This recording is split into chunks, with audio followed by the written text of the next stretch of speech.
ಮದಿಯಲಿ ಹೆಕ್ಕಿದ ನೆನಪಿನ ಪುಟ್ಟ ಜೋಳಿಗೆ ಬೆನ್ನಲ್ಲಿದೆ. ಆಡದಿರೋ ಸಾವಿರ ಪದಗಳ ಮೂಕ ಸೇತುವೆ ಕಣ್ಮುಂದಿದೆ.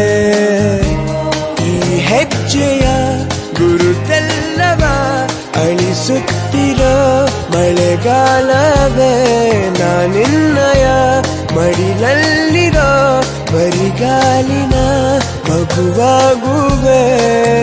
ಮನಸಾಗಿ